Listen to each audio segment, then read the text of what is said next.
Hello friends, welcome to the Shakti blog. आप सभी से रिक्वेस्ट है कि आप प्लीज़ मेरे चैनल को लाइक, सब्सक्राइब एंड शेयर कर दिया करिए। आज देखिए, मैं चंद्रशेखर आज़ाद पार्क में टहलने आई हूँ। आज आप लोगों को भी सीन दिखाऊंगी। यहाँ पे हरा भरा है सब तरफ, और बारिश का सीज़न है इसलिए, नहीं तो ये जो ज़मीन दिख रही है वो सूखा सूखा सा रहता, वो इतनी हरियाली नहीं रहती। तो देख लीजिए, ये चंद्रशेखर आज़ाद पार्क है। चंद्रशेखर आज़ाद जी का पूरा नाम था पंडित चंद्रशेखर तिवारी। यहाँ पे चल रही हूँ पैदल। पैरों को बहुत आराम मिल रहा है। हरी घास पर चलना पैरों के लिए अच्छा होता है, आँखों की रोशनी भी बढ़ती है। फ़िलहाल मेरे पैरों को आराम मिल रहा है, इसलिए मैं चल रही हूँ। और ये देखिए, अकेली ही खड़ी हूँ क्योंकि मैं जिस तरफ सन्नाटा उसी तरफ आई हूँ, दूसरी तरफ भीड़ है। इसके अपोजिट साइड में भीड़ है। छुट्टियाँ चल रही हैं कोरोना की वजह से, दुनिया की सबसे लंबी छुट्टी। ये चंद्रशेखर आज़ाद पार्क अंग्रेज़ों के टाइम में अल्फ्रेड पार्क के नाम से जाना जाता था। अंग्रेज़ लोग अपने हिसाब से अपने किसी आका के नाम पे रखे होंगे अल्फ्रेड पार्क। तो उस समय हमारे जो प्रांत है हमारा था अंग्रेज़ों के टाइम, वहाँ की राजधानी हुआ करती थी ये इलाहाबाद, ये चंद्रशेखर आज़ाद पार्क। मैं थोड़ा सा सोचने लगती हूँ, ध्यान कहीं और चला जाता है, इसलिए थोड़ा देख लीजिएगा। ये देखिए, पीछे ताड़ का पेड़ है कि नारियल का पेड़ है। कोई थे, सब टहल रहे थे, तो उनको मैंने कहा चले जाइए आप, कोई बात नहीं। ये देखिए, खूबसूरत है यहाँ पे की जो सरकार है, योगी जी अच्छा मेंटेन करवा के रखे हुए हैं। वैसे ये रहता है, अभी तक तो मैंने यही देखा है कि मेंटेन रहता है। यहाँ पे सीन अच्छा लग रहा है। देखिए पूरा, यदि घूमने टहलने का जगह हो तो जाने की इच्छा तो यहाँ पे जा सकते हैं। अच्छी जगह है। देखिए, सब भीड़ है, इस तरफ सब बच्चे खड़े हैं, बड़े, उनके पेरेंट्स। यहाँ पे मैं ट्रैक पे चल रही हूँ जो स्टोन वाला होता है, पैर के तलवों में मसाज देता है, नसों को खोलता है। वैसे एक दिन चलने से नहीं होता है, आपको रोज़ चलना है। यदि आपको सुविधा है नहीं ऐसी मिल रही है बाहर जाने की, तो घर के अंदर गिट्टी रख के उस पर चलिए, वो आराम देगा, यही काम करेगा। ये मैं फर्स्ट टाइम ट्राई कर रही हूँ ये एक्सरसाइज का मशीन। इसमें कोहनी के ऊपर के हिस्से में बहुत ज़्यादा जोर आ रहा है, जैसे जेंट्स लोग बाइसेप्स बनाते हैं उस तरह का जोर आ रहा है। तो ये भी मैंने फर्स्ट टाइम ट्राई किया है। इस पर घुटनों पर जोर आ रहा है, घुटने चिपक रहे हैं। थाइस जो है, जांघें, वो उस पर स्ट्रेंथ आ रहा है, लेकिन घुटनों पर काफ़ी जोर आ रहा है। तो इसको मैं तो दोबारा कोशिश करने की सोच भी नहीं सकती, क्योंकि मैंने अपने पैरों को बहुत मेहनत करके सही किया हुआ है। कोई बगल में थी जो मुझे सिखा रही थी कि कैसे करना है, लेकिन मुझे फिर भी संतोष नहीं हो रहा था कि ना, मैं रिस्क बिल्कुल नहीं लूँगी। शायद 2-4 बार करने से आइडिया मिल जाता, लेकिन मैं रिस्क नहीं लेना चाह रही थी। मैं ज़्यादा समय तक इसको नहीं किया मैंने। वो सिखा रही थी, इस पे बैकबोन पे बहुत ज़्यादा जोर जा रहा था।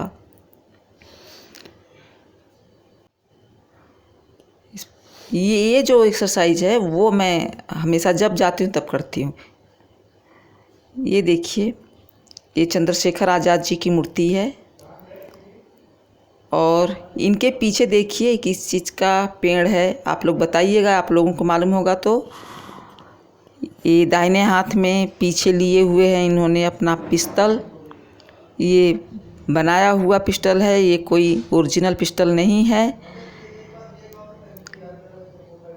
उसी तरह का है जैसे जिससे उन्होंने अपने को सुसाइड किया था। इनका जन्म सन 1906 में हुआ था, मृत्यु शहीद हुए थे 1931 को। अंग्रेज़ों से लड़ते हुए अकेले शहीद हुए थे। इनके मूर्ति के पीछे देखिए, ये कौन सा पेड़ है। वहाँ पे फोटोग्राफर थे, उनसे मैंने पूछा तो उन्होंने कहा ये जामुन का पेड़ है।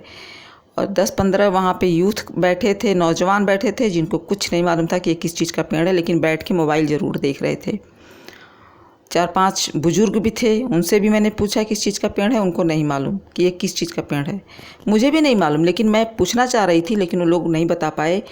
एक फ़ोटोग्राफ़र था, उन्होंने कहा ये जामुन का पेड़ है, लेकिन मुझे विश्वास इसलिए नहीं हो रहा था कि जामुन का पेड़ यहाँ पे रहेगा तो यदि जामुन गिरेगा तो गंदगी नहीं फैलेगी चौतरे पर और मूर्ति पर, इसलिए मैं यकीन नहीं कर रही हूँ। आप बताइएगा प्लीज़ कि किसका पेड़ है ये। मुझे एक अजीब बात तब लगी वहाँ पर पार्क में कि वहाँ पर सीढ़ियों पर बैठे 10-15 लोग थे, उनको भी नहीं मालूम था कि उस मूर्ति के पीछे जो पेड़ है आज के प्रेजेंट टाइम में वो किस चीज़ का पेड़ है। और बुजुर्ग भी थे, वो भी वहाँ जॉगिंग के लिए, टहलने के लिए आते हैं, उनको भी नहीं मालूम कि वो किस चीज़ का पेड़ है। हालांकि वो लोग खुद को सेम मतलब शर्मिंदगी महसूस करने लगे, लेकिन फिर भी मैंने सबसे पूछा, करीब 10-15 लोगों से पूछा, लेकिन किसी को नहीं मालूम। मुझे भी नहीं मालूम था, मैं ये नहीं कह रही मुझे मालूम है, लेकिन मैं दूसरों से पूछ रही हूँ, उनको भी नहीं मालूम है। आज की डेट में हम ये पता करते हैं कि सेलिब्रिटीज़ के घर का ड्राइवर का नाम क्या है, बट हमको जो सामने हमारे शहीद हो गए हैं, हम उनकी मूर्ति है, उनके पेड़ के घर, उनके मूर्ति के पीछे किस चीज़ का पेड़ है, वो पेड़ हम नहीं पहचान पा रहे हैं। हम उस सेलिब्रिटीज़ को फॉलो करते हैं जो अपने बच्चे दूसरों के कोख में पलवाते हैं और कुत्ते बिल्लियों का मुंह चाटते हैं, उनको फॉलो करते हैं। लेकिन अपनी जो अपने देश के लिए मर गए, यहाँ पे हम सुख शांति से आज जी रहे हैं, रह रहे हैं, उनके बारे में कुछ नहीं मालूम है। तो हमें ये चाहिए कि हम सबको करें, हम आप सबको ये बताना चाह रहे हैं कि प्लीज़ थोड़ा सा इन सब चीज़ों पर भी ध्यान दीजिए। बड़े आराम से हम लोगों को ये सब चीज़ें मिली है, तो शायद इसकी कीमत हमें नहीं मालूम। शांति से जी पा रहे हैं अपने देश में, तो उसका रखवाली आगे हमें भी करना है, आज के जवानों को करना है, आज की यूथ को करना है। मोबाइल लेके हम लोग घूमते रहते हैं, आजकल मोबाइल में सब कुछ सर्च हो जा सकता होता है, लेकिन ये नहीं मालूम उस समय जब शहीद हुए थे चंद्रशेखर आज़ाद, तब वो कौन सा पेड़ था। आप खुद देखिएगा, जरा अपने आप से क्वेश्चन कर लीजिएगा, फिर शायद वो नीम का पेड़ था। अब हम गलत है कि सही है, अभी आपको मालूम होगा तो कमेंट करके बता दीजिएगा, वरना उस समय का शायद वो नीम का पेड़ था। और आज की डेट का जो पेड़ है वो मुझे पहचान में नहीं आया, मैंने 10-15 लोगों से पूछा, उन लोगों को भी नहीं मालूम। तो ये हालात है आज की डेट में। वो बुजुर्ग उसी पार्क में रोज़ाना टहलने जाते हैं, तो क्या जानेंगे, क्रिसमस जानते हैं हम, बाकी सब चीज़ें जानते हैं जो हमारे देश का नहीं है। और जो हमारे देश की चीज़ें हैं, जो हमारे लिए मर गए हैं, पूरी जवानी में अपने ख़त्म हो गए हैं, उनके बारे में कुछ नहीं जानते। काश उन्होंने भी यही सोचा होता तो हम लोग भी आज गुलाम होते, आज़ाद न होते। मेरी बातें शायद अच्छी नहीं रहती हैं, क्योंकि थोड़ी सी सच बातें निकलती हैं मुंह से। मैं वहाँ भी बोल सकती थी ये बातें, मैं उन लोगों के सामने भी ये रिकॉर्ड कर सकती थी, सबके सामने, लेकिन मैं नहीं रिकॉर्ड की, क्योंकि एक अलग से मुसीबत तैयार हो जाती है ना हर चीज़ में। सच्चाई नहीं सुनी जाती है किसी से, कि इतने लोग वहाँ पे नौजवान थे, करीब 25 से 35 साल के लोग थे वहाँ पर। मैंने पूछा, किसी को पहचान में नहीं आ रहा है वो कि कौन सा पेड़ है, मुझे नहीं आ रहा है, लेकिन किसी को नहीं पहचान में आ रहा है। जो कैमरा मैन है वहाँ पे फ़ोटो खींच रहा था, उससे मैंने पूछा तो वो बोले थे, उनका उस बात पर मैं विश्वास नहीं कर रही थी। मैं इसलिए विश्वास नहीं कर रही थी कि ये यदि जामुन का पेड़ होगा तो चंद्रशेखर आज़ाद जी की मूर्ति पर ये गंदगी गिरेगी। जामुन के पेड़ को जामुन को तोड़ने के लिए लोग उनकी मूर्ति पर भी चढ़ सकते हैं, और वो जो जामुन है वो नीचे गिरेगा तो पूरा उनका मूर्ति गंदा होगा, सब फैलेगा गंदगी, तो हो सकता है जामुन का पेड़ ना हो। इसलिए मैं ये बार बार कह रही थी कि शायद ये जामुन का पेड़ नहीं है। लेकिन जो वहाँ पे लोग थे उन्होंने भी इसको क्लियर नहीं किया कि जामुन का पेड़ है कि किसी और चीज़ का है, उनको भी नहीं मालूम था। उन्होंने कहा कि हमें नहीं मालूम। तो आज का ब्लॉग मैं यहीं पे ख़त्म कर रही हूँ। आज शाम हो गई है, लेकिन प्लीज़ इन सब चीज़ों पर आप लोग ध्यान दिया करिए। आजकल के ज़माने में तो मोबाइल है, गूगल करिए, सब सर्च हो जाएगा, सब आपके हाथ में। ज़रूरी नहीं है कि सेलिब्रिटीज़ के घर के में झाड़ू पोछा करने कौन आती है, बस उसी को। एक सेलिब्रिटी का देख लीजिए, फॉलोवर्स इतने होते हैं, उनके सब्सक्राइबर इतने होते हैं, और एक घर में जो झाड़ू पोछा करके काम कर रही है, और वो भी ये यूट्यूब का काम कर रही है, अब चला रही है। उसके सब्सक्राइबर 2-2 3-3 साल में बेचारी को टारगेट पूरा करना मुश्किल हो जाता है। तो थोड़ा सा खुद भी समझिए, दूसरों को देख के खाली उसको मत सोचिए। मैं तीखा बोलती हूँ, उसके लिए माफ़ी है, लेकिन सच बोल देती हूँ।